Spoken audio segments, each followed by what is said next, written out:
Les luttes clandestines, les luttes intestines dans le régime Biya sont suffisamment graves en ce moment.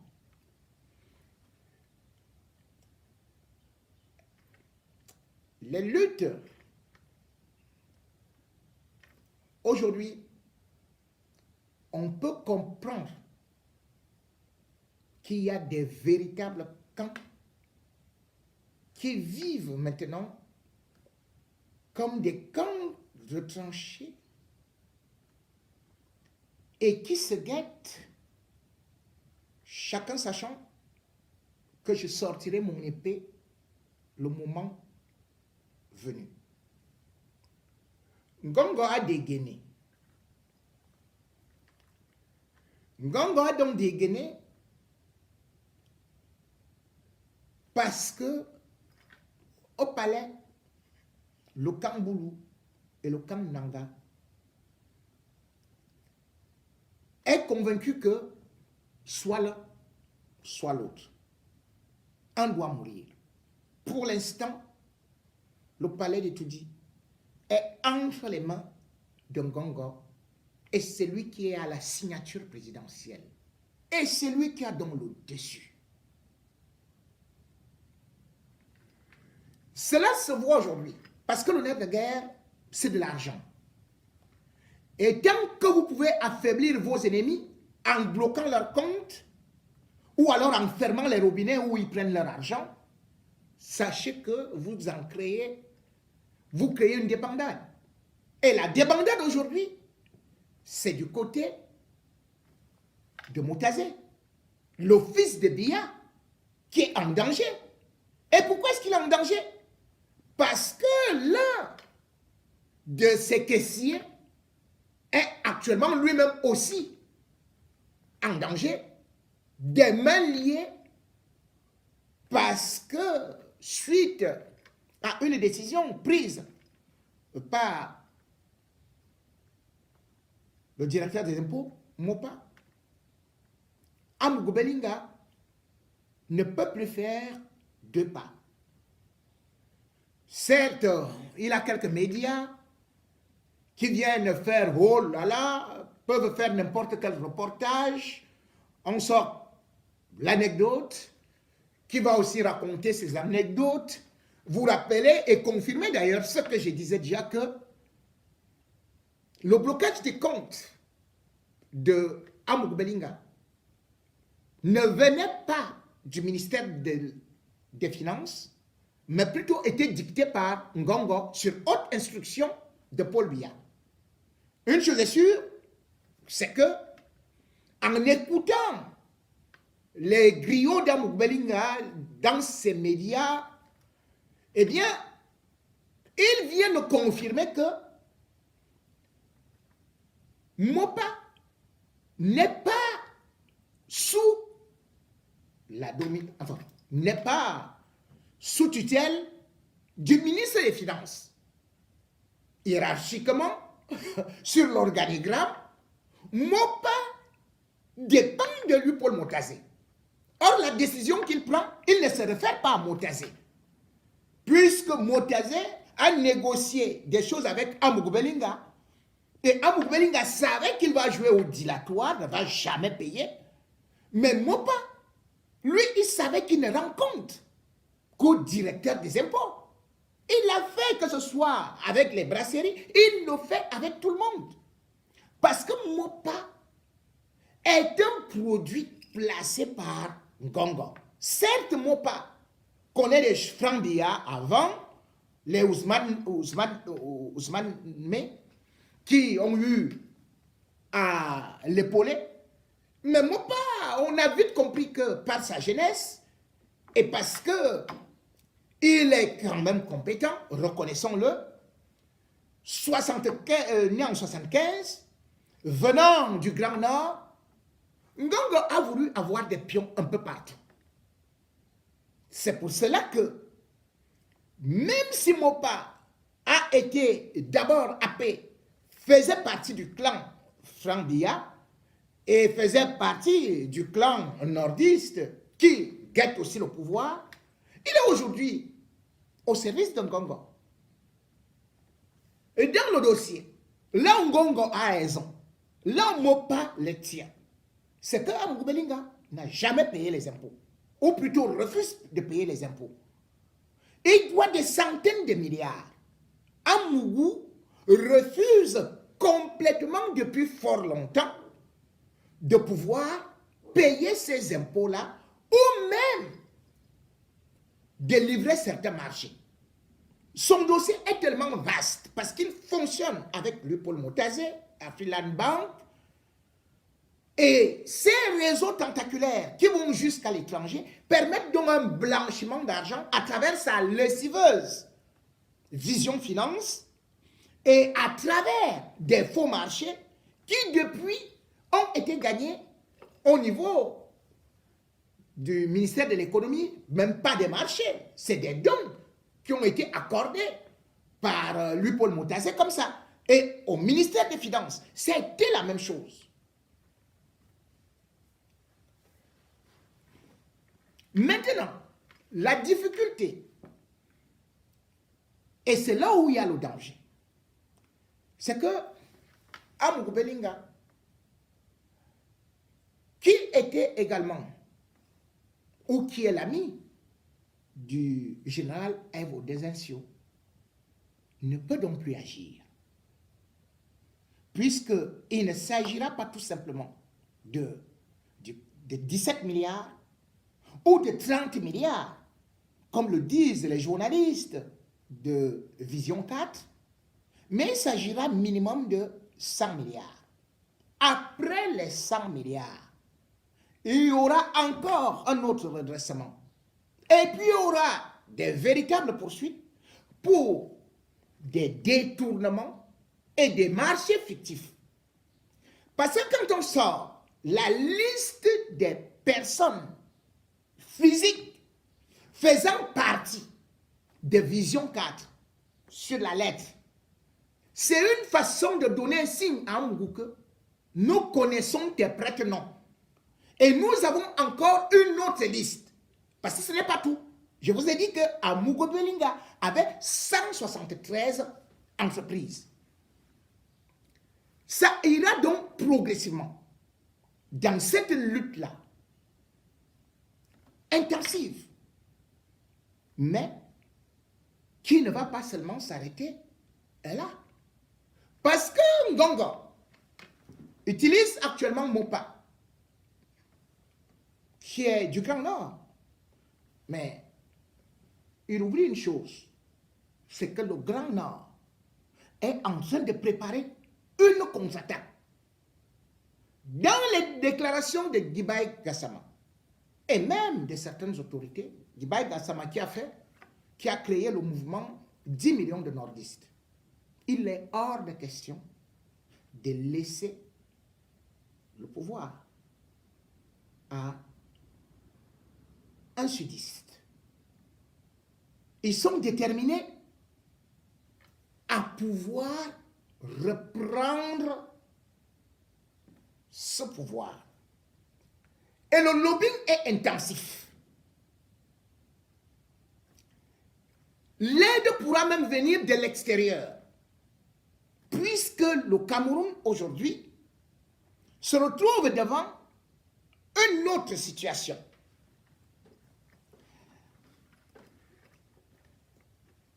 Les nordistes peuvent s'appuyer sur le Tchad et aussi la France. Au Tchad, c'est Mahamat Déby. Et qui dit Mahamat Déby, dit la France. Et Paul Biya voulant faire des jeux de jambes avec la France, eh bien, la France peut bel et bien utiliser Idriss Déby pour déstabiliser le Cameroun. La preuve, voilà un ballon d'essai qui vient d'être lancé. Au Cameroun, on a applaudi que maintenant, la BDAC, que c'est un Camerounais, le fils de Paul Biya qui allait maintenant gérer la banque qui doit bien sûr revenir à tous les États de l'Afrique centrale, la banque qui rassure, mais sauf que là, bam, alors qu'on avait déjà donné le nom du directeur, toujours un Dieu donné, et vous Mokou. Eh bien, jeudi 12 mai 2022, le président Mahamat Idriss Déby, il fait une sortie. Après avoir reçu le président sortant, il dit, le Tchad n'est pas d'accord de cette nomination parce que nous sommes convaincus que c'est maintenant un Tchadien qui doit prendre le contrôle de la banque sous-régionale. On ne comprend pas.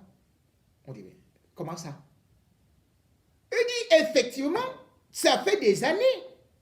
Et nous ne sommes même pas au courant de la nomination de Dieudonné.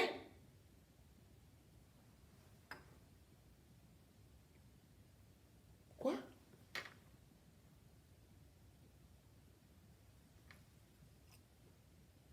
Là, c'est quelque chose de terrible. Cette déclaration veut donc déjà dire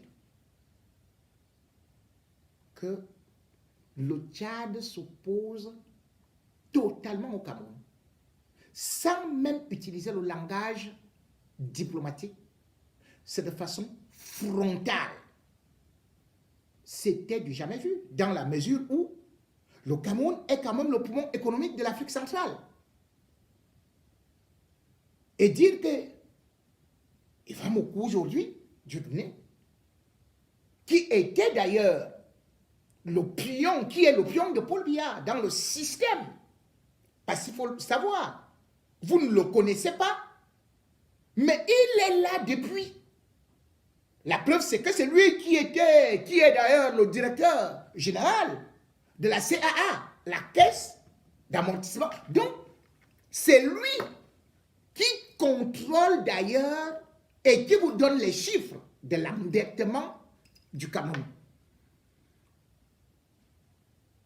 À une certaine période, on se disait même que c'est lui qui devrait être le successeur de Biya, puisqu'il est beaucoup caché, et qu'il est l'enfant de la petite sœur de Biya. Selon des sources bien introduites, Biya l'aurait même reconnu. Et Biya aurait décidé que ce serait lui. Il est donc caché, parce que les vrais héritiers sont toujours cachés, et non ceux qui font du bruit. Au moment où le Tchad fait cette sortie, on ne prête pas attention au Cameroun. Mais il faut voir en ça une façon pour les autorités de N'Djamena de vouloir retracer, de rééquilibrer les forces, parce qu'aujourd'hui, Mahamat Idriss Déby sait que ce n'est plus avec Paul Biya qu'il va discuter, c'est avec le prochain président du Cameroun. La France sait bel et bien qu'elle ne peut utiliser que Mahamat Idriss Déby pour ne pas perdre la main au niveau du Cameroun. Si jamais le Cameroun veut aussi tomber dans l'escarcelle de la Russie, la France sera donc obligée d'utiliser l'arrière-base du Tchad pour justement aussi monter une rébellion des nordistes. Les nordistes, certains savent que, ou bien la plupart, que si jamais les sudistes veulent confisquer le pouvoir, ils n'auront d'autre choix qu'à prendre des armes. Et au-delà de ça, je le je vais bien en parler la prochaine fois. Et il y a des forces extérieures qui pourront aussi intervenir. Ne faisons donc pas comme si le pouvoir se jouait seulement entre les Nangas et les Boudous. Le Cameroun appartient à toutes les tribus, à toutes les ethnies.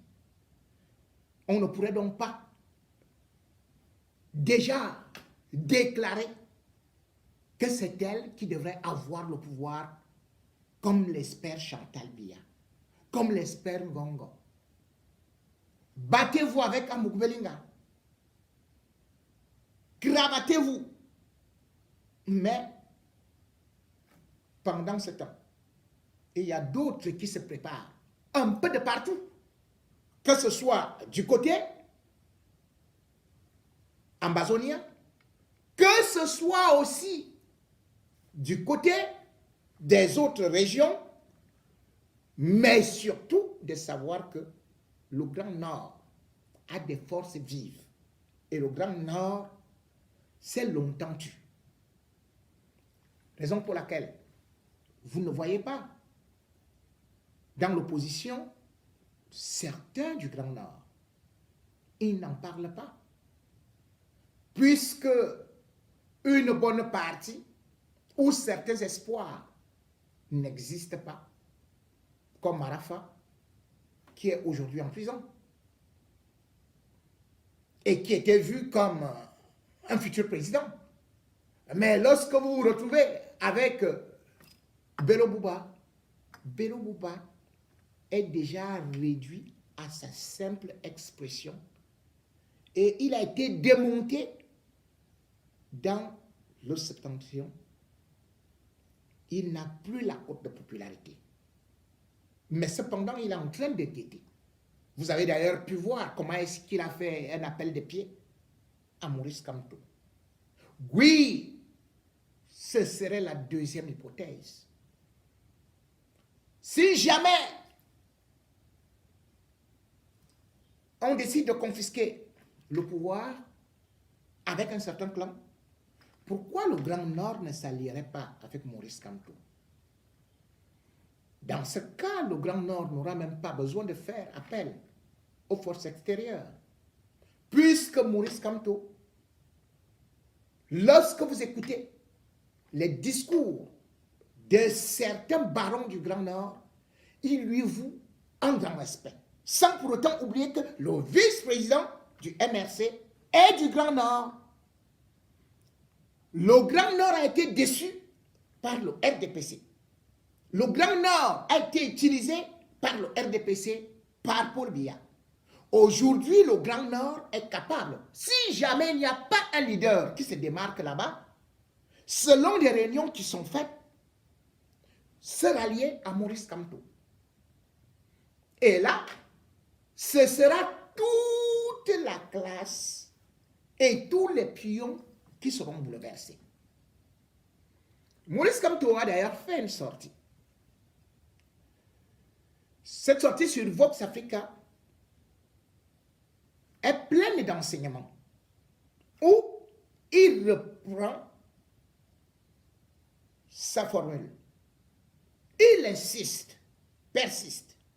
Il a gagné l'élection présidentielle en 2018. Il n'est pas friand de communication. Bien au contraire, il refuse de faire des apparitions. Mais cette sortie arrive au moment où on est en train de parler de la vacance du pouvoir. Cette sortie de Maurice Kamto arrive au moment où il y a beaucoup de divisions et beaucoup de rumeurs du côté du palais des Toudi. Et il vous dit donc que faites du bruit là-bas, vous n'avez pas l'onction populaire, vous n'avez pas de crédibilité puisque vous n'avez jamais été à une élection. Mais moi, je revendique encore ma victoire de 2018. C'est donc une remobilisation déjà pour 2025, appelant déjà ses sympathisants et même d'autres qui se sentent déçus à rejoindre son camp. C'est donc dans ce match qui est loin d'une simple sortie médiatique, loin de croire qu'il est naïf, et il vous dit qu'il n'a jamais milité au RDPC. Il se présente donc comme un électron libre et ayant cette conscience qu'il peut engranger de la confiance auprès de ces populations qui vouent déjà méfiance au régime en place, au régime sortant, voulant devenir entrant. Maurice Kamto donc se met dans de nouveaux habits, de véritables combattants, et il utilise un langage messianique. Et dans ce langage messianique, il dit qu'il faut, pour le Cameroun, un Jésus de la politique. Et ce Jésus de la politique passe par des humiliations, peut même passer par le crucifix, mais au bout du coup, par la libération du peuple camerounais. Et parmi ces Jésus, il peut en faire partie, puisqu'il a déjà connu l'incarcération à la prison de Kondengui, les assignations à résidence, et sans pour autant oublier que les interdictions de s'exprimer. Il a connu toutes sortes de tortures morales, physiques, et les militants du MRC, tels ses apôtres, sont aussi en train de subir, puisque jusqu'à présent, ils sont dans les geôles du régime dictatorial. Donc, avec tous ces mécontents, qu'ils soient du Grand Nord, qu'ils soient du Nord-Ouest, Sud-Ouest, qu'ils soient même de toutes les catégories sociales, où on voit que la vie chère, pendant que les autres sont milliardaires, eh bien, il peut réussir, une fois de plus, à mobiliser mieux même qu'en 2018. Lui qu'on disait qu'il est fini, peut même devenir beaucoup plus fort, et à partir de là, il peut aussi avoir ce qu'on peut dire une aide internationale. Parce que, après Biya, les puissances, les grandes puissances ne vont pas accepter que le Cameroun continue à plonger. Il faudrait bien qu'on puisse faire que cette porte d'entrée du golfe de Guinée, ce poumon économique ne soit pas asphyxié, mais soit plutôt libéré. Et pour libérer donc le Cameroun, il faut bien un Jésus de l'intérieur. Et ce Jésus de l'intérieur, ça ne peut pas être le Jésus d'Etoudi. Ou alors les petits Jésus d'Etoudi.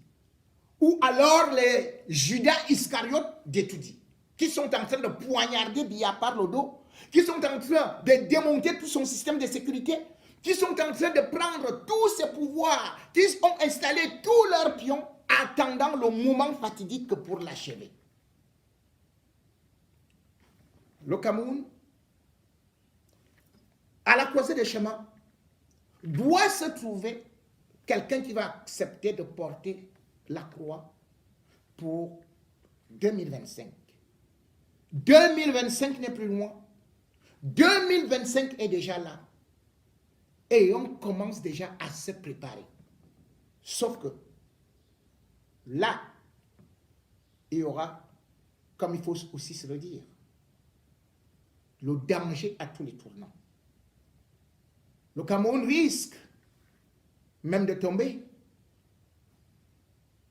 entre les mains d'un homme fort, comme la Guinée, comme le Mali, ou même comme le Tchad, à côté. C'est ça, ce qui arrive aux autres, peut aussi nous arriver. Un civil pourra-t-il redresser le Cameroun? Il faudrait un Jésus politique, comme le dit Maurice Kamto. À défaut de ça, il faudrait donc déjà commencer à réfléchir en voyant la marine militaire française qui débarque au Cameroun, en voyant les mouvements de troupes qui se font au Cameroun, se poser des questions si ce ne sera pas un coup de force d'un homme fort pour une transition.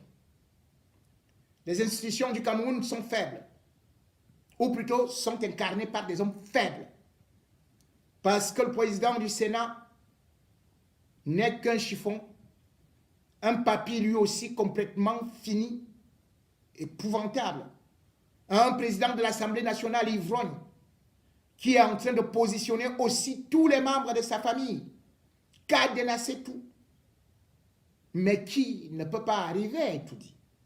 Le chemin d'Etoudi sera long. Le chemin d'Etoudi va rendre étourdi. Le chemin d'Etoudi, le voici. Et celui qui va se présenter comme Jésus peut aussi finir sacrifié sur la croix comme le Messie. Merci.